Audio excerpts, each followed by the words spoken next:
Bem, pessoal, olá pessoal, tudo bem? Sejam todos bem-vindos, a mais uma aula do nosso canal Gênios da Física. Hoje, pessoal, falaremos sobre a epiciclode na astronomia, medição de tempo, no caso dia, ano, sideral e solar, tá? Bem, o que é a medição de tempo, né? O que você entende com medição de tempo quando você trata, a questão do dia solar e do dia sideral. Então, o dia, pessoal, necessariamente ele é o tempo necessário para a Terra dar uma volta em torno de seu eixo. Agora você precisa se perguntar em relação a que sistema de referência você está tomando essa medida de tempo, né? Quer dizer que a Terra dá uma volta completa, mas qual é o teu referencial, né?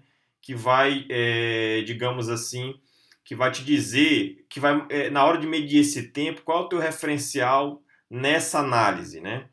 Então, dependendo do sistema de referência, se for o Sol, né, você chama isso de dia solar e dura basicamente 24 horas. Se a tua referência para fazer essa medida de tempo de rotação da Terra, se for uma estrela fixa, você chama isso de dia sideral, né? E o caso anterior foi o dia solar. O dia solar é aproximadamente 24 horas, já o dia sideral em torno de 23 horas e 56 minutos.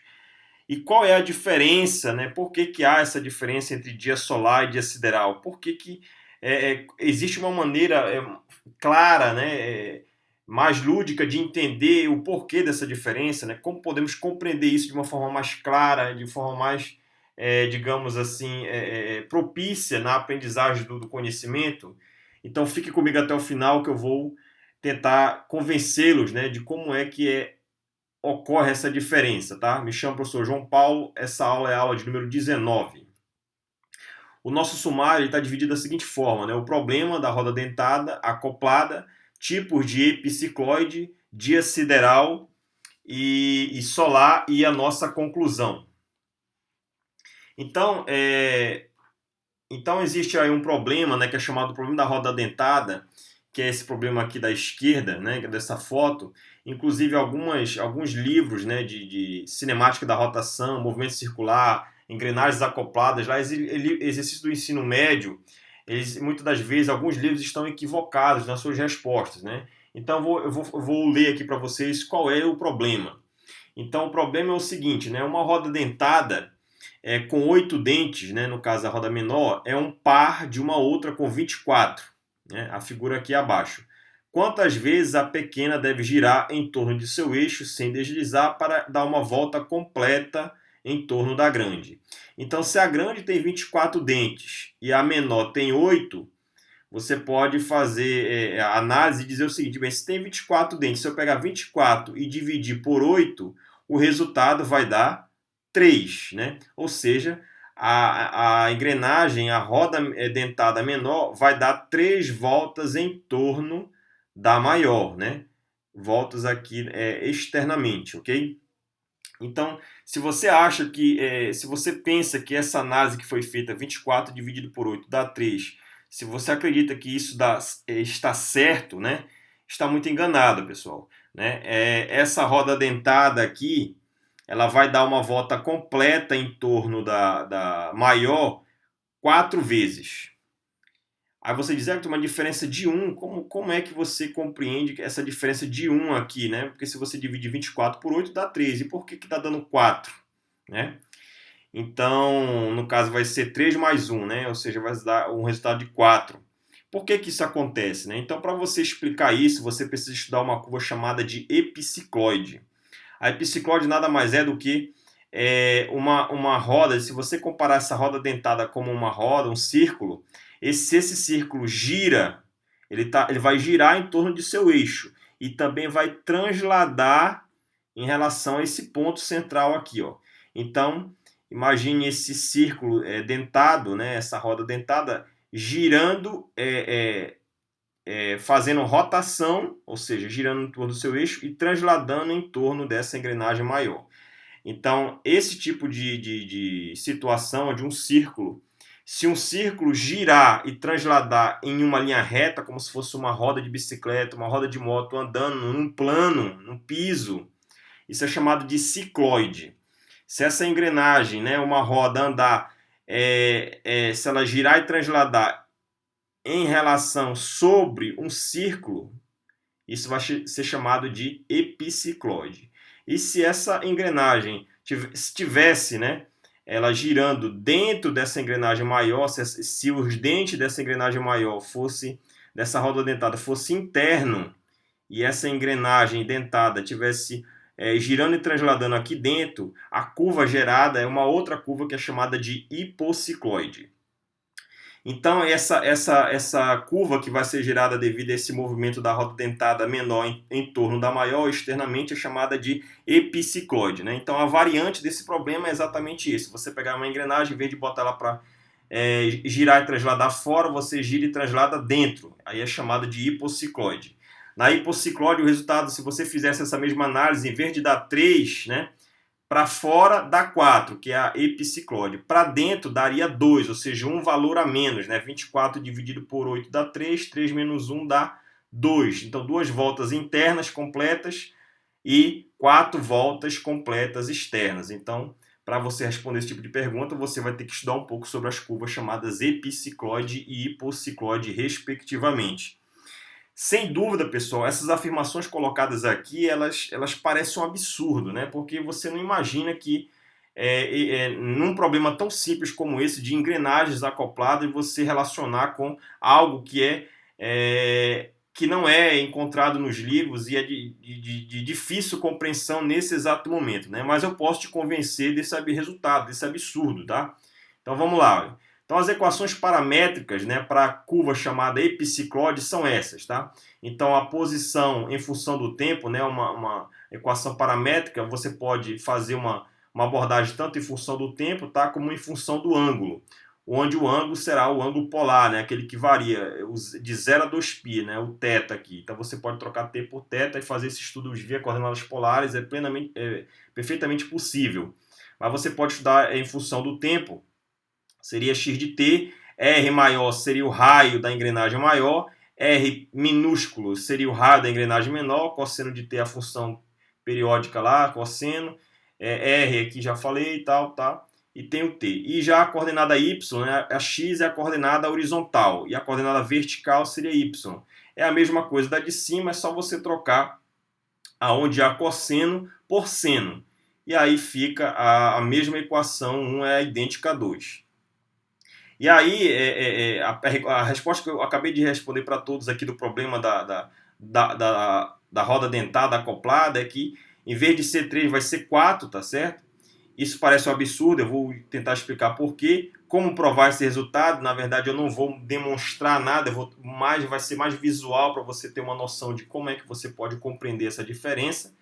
E a variante, eu também falei que a variante desse problema, em vez de colocar a engrenagem girando por fora, você vai colocar a engrenagem girando por dentro, tá? E o resultado vai dar 1 a menos, ou seja, 2 voltas em vez de 3. Bem, aqui eu coloquei alguns gráficos que eu fiz no Maple, né? De alguns tipos, em particular de epicicloides, tá? Então, você tem aí, só voltando, tá? Aqui, olha, a diferença aqui, a equação x e y da epicicloide, qual a diferença dessas equações 1 e 2, que é para epicicloide, para hipocicloide.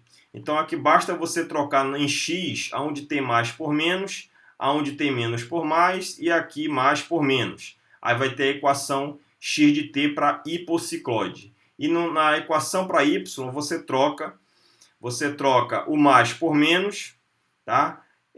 O menos continua, e o mais por menos. Aí você vai ter a equação y para hipocicloide, tá?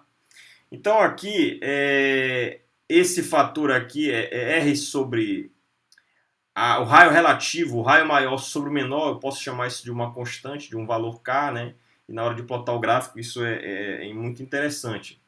Então, olha só, aqui olhando os gráficos de alguns tipos, de alguns casos particulares da epicicloide, né, em cima e embaixo, são os seguintes, né? Então, eu variei alguns raios aqui. Então, eixo vertical é y, eixo horizontal é x, tá? Para todas as figuras aqui. Então, esse caso aqui que você tem, olha, algo bem interessante de notar é o seguinte: essa razão R maiúsculo sobre R minúsculo, se você chamar isso de K, Se esse K for inteiro, se essa razão for inteira, a epiciclóide ela vai dar curvas fechadas, né? Então, ao a engrenagem girar em torno da engrenagem maior, quando ela voltar para o mesmo ponto, ela vai fechar um ciclo, né? A linha vai se coincidir, né? A linha final com a linha inicial, né?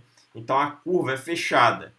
Caso contrário, né, você não vai ter curvas fechadas se essa razão R maiúsculo sobre R minúsculo for um número racional, né, um número decimal, etc. Não vai ser uma curva fechada, e aí você vai ter curvas bem interessantes de se analisar, tá certo? Então aqui, olha. Então aqui a primeira, o gráfico aqui em preto, né? Então, se você pegar aqui para R maiúsculo igual a 1 e Rzinho igual a 1, né? Você vai ter que a razão vai dar um número inteiro, então a linha vai sair daqui e voltar para o mesmo lugar, ou seja, vai se repetir uma linha fechada. Esse gráfico aqui em preto é chamado, né? É um caso particular da epiciclóide, é chamado de cardioide, tá? O cardioide é K igual a 1, esse K é a razão entre R maiúsculo sobre R minúsculo. E, bem, quantas cúspides ele vai ter aqui? Ele só tem uma cúspide. A cúspide, pessoal, é essa ponto agudo aqui da curva, tá? Então aqui tem uma cúspide. Aqui vai ter duas cúspides, olha. Essa curva aqui em particular, ela foi gerada para R maiúsculo igual a 4 e R minúsculo igual a 2. 4 dividido por 2 dá 2, dá um número inteiro, ou seja, a curva é fechada. Então aqui o nome dessa curva é chamada de nefroide, tá? Aqui em azul, né, então são duas cúspides. Aqui em azul tem 3 cúspides, você tem 6 dividido por 3, né? 6 é o raio maior, 2 é o raio menor, 6 dividido por 2 dá 3, dá um número inteiro. E aí você tem uma outra epiciclóide. Essa aqui não tem nome específico, só essas duas primeiras, né? A cardioide e a nefroide. Aqui quando você pega R maiúsculo igual a 4 e R minúsculo igual a 1, você vai ter 4 cúspides, né? O resultado disso vai dar um número inteiro, 4 dividido por 1 dá 4, então a curva é fechada. E aí, quais são os casos em que essa razão R maiúsculo sobre R minúsculo dá um número que não é inteiro? O que acontece? Vai dar os casos de baixo aqui, olha. Então aqui esse gráfico aqui em magenta, né? Ele foi gerado por um R maiúsculo igual a 2,1 e R minúsculo igual a 1. Então perceba aqui um tipo onde a epiciclóide não é uma curva fechada, né? A linha não volta para o mesmo local de origem, né? Após uma volta de 2π. Aqui você tem amarelo, né? Para R maiúsculo igual a 3,8 e Rzinho igual a 1. E aqui em cinza você tem para R maiúsculo igual a 5,5 e R minúsculo igual a 1. E aqui para R maiúsculo igual a 13,7 e R minúsculo igual a 1. Tá? Então isso são exemplos, casos, né, com variações de R maiúsculo e R minúsculo da curva chamada epiciclóide. Bem, e aí, pessoal, você pode se perguntar o seguinte, beleza, então aqui, olha, como é que você pode relacionar essa curva, né, com a questão do dia solar e do dia sideral, né, ou o ano sideral e o ano solar. Então, para isso você tem que estudar, tem que entender um pouco do movimento de rotação e translação da Terra. Então, se você tem um Sol aqui, e aí você tem a nossa querida Terra, então você marca um ponto um ponto aqui sobre a Terra, e a Terra, o que ela vai fazer? Ela vai girar em torno de seu eixo, ela vai fazer um movimento de rotação e também um movimento de translação. E aí, se você adota como referência o Sol ou uma estrela fixa, né, que você pode escolher aí, fazer um estudo de uma estrela fixa, você vai ter duas medidas de tempo distintas. Uma vai ser o tempo solar, que é com a referência ao Sol, e o outro é o dia sideral, que é em relação a uma estrela fixa, né? Então, se há essa diferença entre dia solar e dia sideral, isso ao longo de um ano também vai gerar uma diferença, né? Então, se o dia solar dura 24 horas, o dia sideral é 23 horas e 56 minutos, então isso vai acarretar uma diferença no ano inteiro, né? Então, um ano que dura em média 365 dias vai ser diferente para o ano solar e ano sideral, tá certo? Então, aqui, olha, para você entender por que há essa discrepância, né? A Terra, quando ela gira de 2π, né? Veja, se você adotar a referência como sendo o lado esquerdo aqui, ó, na horizontal, quando a Terra der uma volta completa, né? Quando ela der uma volta completa aqui, ó, de 2π, a linha, o ponto que você escolheu como referência, ele vai estar ao longo dessa direção aqui, ó, tá? Então, para chegar, então essa aqui foi uma volta completa de 2π. Então, existe uma aula que uma simulação que eu fiz com espirógrafo, né? Eu vou deixar o link na descrição, onde eu usei o espirógrafo, que é basicamente uma régua toda cheia de dentes, e peguei duas engrenagens, uma maior e uma menor, e fiz o movimento de uma epiciclode da engrenagem menor em torno da maior, né, no lado externo. E aí, quando eu fiz isso, eu mostrei que há uma diferença entre o número de cúspides, né, e o número de voltas completas que a engrenagem menor vai dar em torno da maior. Então, a maior seria, a engrenagem maior seria lá nessa aula, a engrenagem, o Sol seria a engrenagem verde e o azulzinho seria a Terra, seria a engrenagem vermelha. Então, eu mostrei que há uma diferença de 1 entre quantas cúspides vai ter no movimento da Terra em torno do Sol. Eu fiz lá o exemplo, vai dar 7. Quantas voltas completas essa engrenagem vermelha vai dar em torno da engrenagem maior externamente? Vai dar uma volta a mais, 8. Então lá eu fiz um desenho e fiz uma explicação puramente só no papel, né, sem equações, sem nada, só mostrando como é que você entende que vai dar a diferença de 1, né, entre o número de cúspides e voltas completas da engrenagem menor em torno da maior. Então aqui, se você fizer a mesma análise, né, você vai lá comparar esse movimento de rotação e translação da Terra em torno do Sol, você compara exatamente como o movimento aqui da engrenagem, a engrenagem menor seria a Terra, a engrenagem maior, por exemplo, poderia a Terra girando aqui em torno dessa engrenagem externamente maior, seria a Terra, ela vai girar e transladar, né? E aqui no centro estaria o Sol. Então, nessa analogia do problema da engrenagem, você pode fazer aqui plenamente entre a Terra e o Sol. E aí você vai ver o seguinte, que quando você tiver uma quantidade de cúspides aqui, digamos que de 10 cúspides do movimento da Terra girando em torno do Sol, quantas voltas completas vai ser sempre uma a mais. Então perceba aqui a diferença, olha, que aqui a seta está apontando para o Sol. Então, para ela apontar para o Sol novamente, ela vai ter que percorrer mais um ângulo aqui, mais uma medida de tempo de ângulo para poder chegar nesse ponto. Então, essa rotação completa que o astro deu em torno do seu eixo de 2π é chamada de dia sideral. Ele dura em torno de 23 horas e 56 minutos. E já uma volta completa, né, você percebe que uma volta completa para apontar novamente para o Sol é um pouco maior do que de 23 horas e 56 minutos. Na verdade, é 24 horas. Tem uma diferença aí de 4 minutos entre o tempo solar e o tempo sideral. Então, o tempo solar é quando essa seta volta depois de volta a apontar para o Sol depois de um giro em torno de seu eixo. E esse giro que ela vai dar vai ser maior que 2π, porque depois que ela dá 2π, ela aponta para cá, olha. Então ela tem que girar mais 4 minutos de arco aqui, olha, para poder apontar novamente para o Sol. Então, esse giro completo de 2π é o dia sideral. E esse giro maior, para poder apontar para o Sol novamente, né, vai ser chamada de dia solar, né? Então, o dia solar dura 24 horas e o dia sideral 23 horas e 56 minutos. E aí, bem, você pode estar se perguntando, o que esse movimento... será que o movimento da Terra em torno do Sol é essa linha branca aqui, que a gente já costuma dizer que é um círculo e tudo mais, né? Como é que essas curvas que você está mostrando aqui, que são as epiciclóides, como é que elas se relacionam com esse problema, com esse movimento de rotação e translação da Terra em torno do Sol? Como é que você enxerga isso? Então eu vou abrir aqui a simulação do FET para você poder enxergar isso de uma forma mais clara.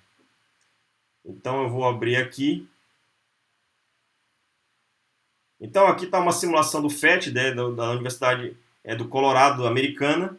Então aqui você tem aqui o Sol, aqui está a Terra. Eu botei a Lua aqui é só para mostrar o seguinte, que se você deixar só o Sol e a Terra, na simulação, a Terra só vai transladar.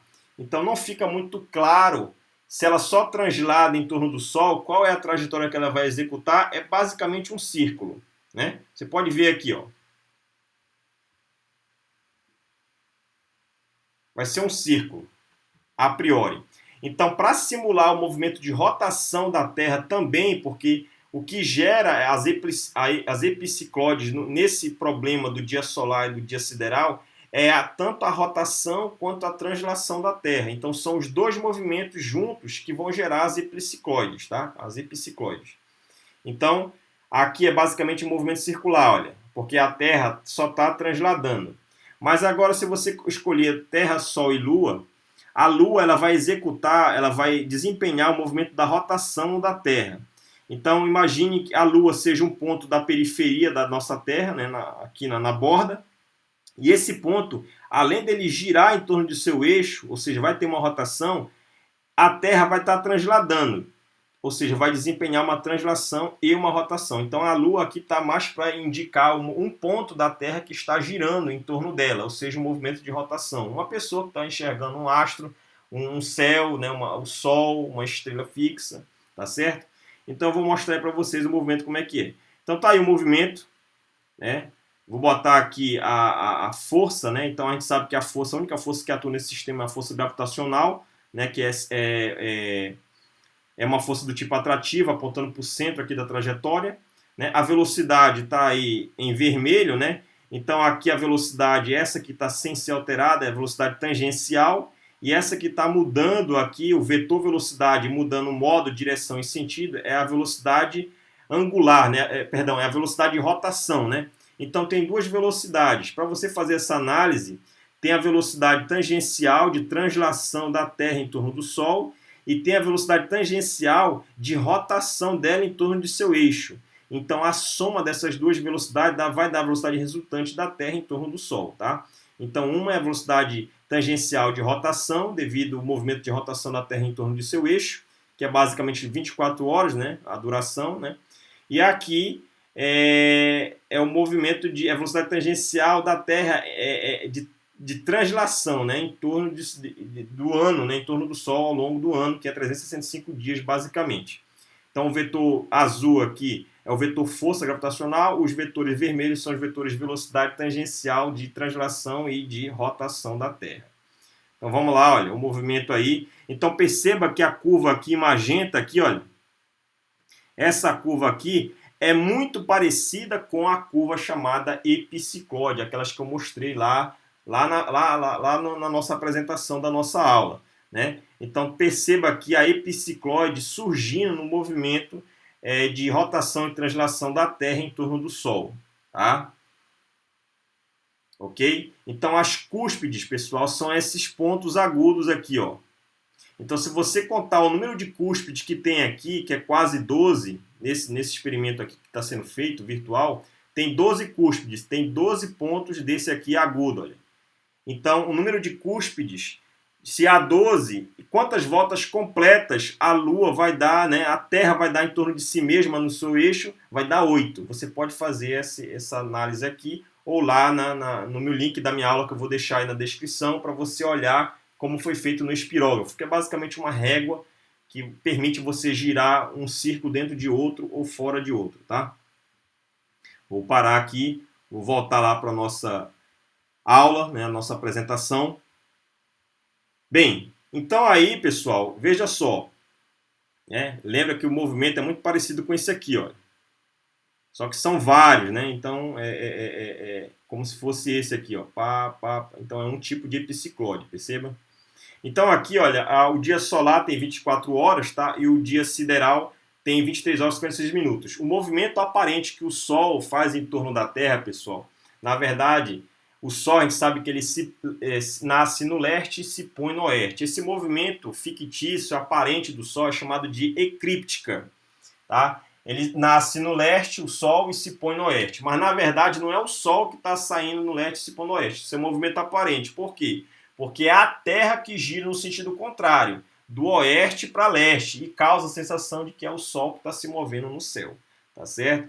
Então, essa diferença de 4 minutos aqui, olha, entre 23 horas, 50 minutos e 24, essa diferença de 4 minutos, se você multiplicar ao longo de um ano, 365 dias, isso vai dar em torno de 1.460 minutos, tá?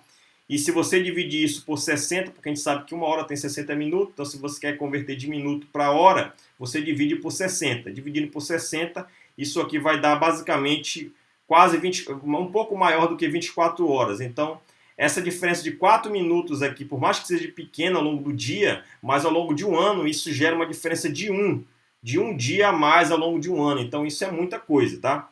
Então, é devido a isso, pessoal, então aqui já colocando a solução do problema, é devido a isso que é precisamente isto que explica por que a Terra, girando em torno do Sol, executa um movimento de rotação em torno de seu eixo que dura 366 mais um quarto dia, né? Um quarto dia é basicamente 6 horas, tá?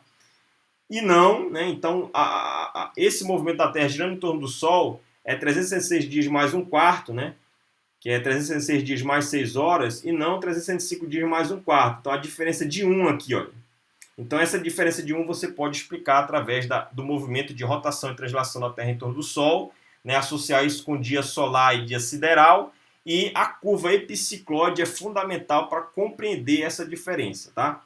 Se você contar suas revoluções em relação às estrelas fixas e não ao Sol, tá? E aí você também é capaz de, nesse contexto, também conseguir explicar por que os dias siderais são mais curtos, né, do que os dias solares, né? Tem que entender como é a relação que há entre voltas completas e o número de cúspides numa epicicloide. Então, as considerações finais, pessoal, gostaria de dizer o seguinte, que relacionar as curvas epicicloide e hipocicloide no estudo da astronomia gravitacional é extremamente útil e importante para compreender coisas que, a priori, são difíceis até de visualizar isso de uma maneira geral. O uso da matemática, pessoal, é fundamental. Então, é muito importante você que é um estudante de física uma pessoa leiga que quer aprender um pouco mais, né, quer ter um conhecimento um pouco mais diferenciado em relação aos outros, é fundamental que você estude um pouco, né, da matemática, que ela está presente no nosso dia a dia, e aplicar esses conceitos na física é extremamente útil e relevante. Compreender as diferenças na medida de tempo sideral e solar, nós vimos aqui que há essa diferença, o sideral é menor que o solar, tá? As referências bibliográficas foi basicamente o Kepler, né, que é um livro de astronomia bastante bom, né, do Kepler, da Maria de Fátima, né, na Livraria da Física, aí, a edição, a editora. E tem o Moisés no Sesvag, volume 1, basicamente o capítulo 10. Tá? Eu gostaria de agradecer ao IFPA Campus Belém, aos estudantes e docentes na qual essa aula está sendo direcionada. Vocês que estão nos assistindo, muito obrigado. Se inscrevam no canal, ative as notificações para receber em tempo real nossas aulas, tá certo? Aqui uma caricatura do Isaac Newton, né? E diz o seguinte: o que sabemos é uma gota, o que ignoramos é um oceano. Mas o que seria o oceano se não infinitas gotas, né? Então Isaac Newton foi um filósofo, astrônomo, físico e matemático inglês. Espero que todos tenham gostado dessa aula, né? Até mais e bons estudos!